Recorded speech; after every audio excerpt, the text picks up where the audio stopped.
कैसे हैं दोस्तों? अब समय है अभ्यास प्रश्न पत्र का संपूर्ण हल देखने का। पूरा का पूरा जो अभ्यास प्रश्न पत्र आपने देख लिया होगा, उसका ये सॉल्ट प्रैक्टिस पेपर है। तो शुरुआत करेंगे, कक्षा 10 के लिए है। तो शुरुआत करेंगे बहुविकल्पात्मक प्रश्नों से। पहला प्रश्न है, जब फ्रांस छींकता है तो बाकी यूरोप को सर्दी जुकाम हो जाता है। यह टिप्पणी किसने की थी? तो सही ऑप्शन है बे, मेटरनिख। तो ब्रैकेट में लिख दिया है बे। अगला प्रश्न है दूसरा, नेपोलियन की संहिता का निर्माण हुआ था, किस सन में हुआ था? सही ऑप्शन है से 1804 में। देखिए 4 ऑप्शन होते हैं बहुविकल्पात्मक प्रश्नों में, एक ऑप्शन उसमें सही होता है जिसको हमें ब्रैकेट में लिखना होता है। तो यहाँ जो सही ऑप्शन है दूसरे प्रश्न में से सही ऑप्शन है 1804 में। तीसरा प्रश्न है, हंगरी में आधे लोग रिक्त स्थान भाषा बोलते थे।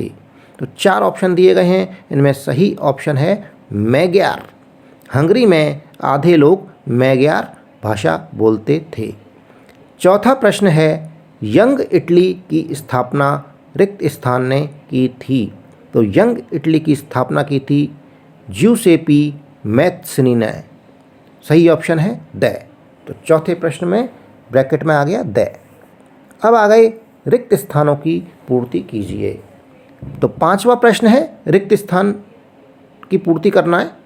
United kingdom of great Britain का गठन सन रिक्त स्थान में हुआ था, ये प्रश्न था। तो यहाँ उत्तर आ गया 1707।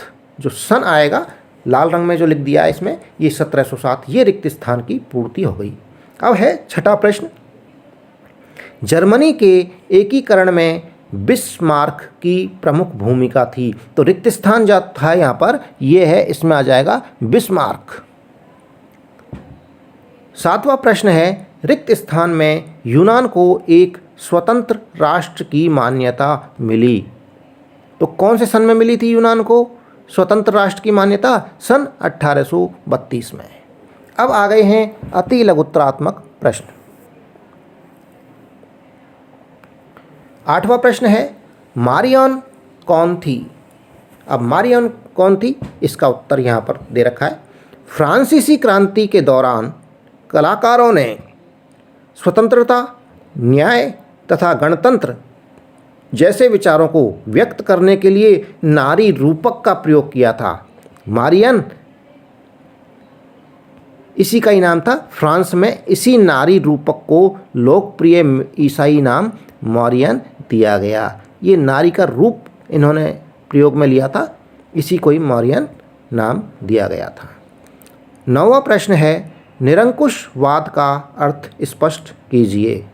तो उत्तर हो जाएगा, निरंकुशवाद का अर्थ है ऐसी सरकार या शासन व्यवस्था जिसकी सत्ता पर किसी प्रकार का कोई अंकुश, रोक टोक नहीं होती है, ये निरंकुशवाद कहलाता है। और निरंकुश सरकार अत्यंत केंद्रीकृत तथा सैन्य बल पर आधारित होती है। यानी जो मर्जी आया वो कर रहा है, वो सरकार वो काम करती है। जैसे मिलिट्री शासन होता है, इस तरह से ये सरकार होती है। अब है 10वां प्रश्न,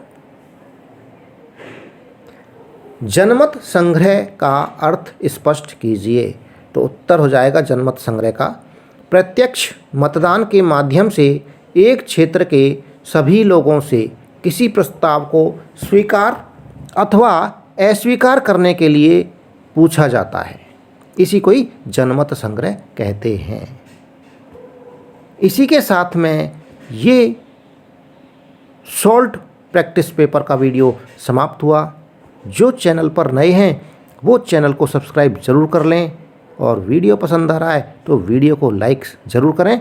धन्यवाद, थैंक यू।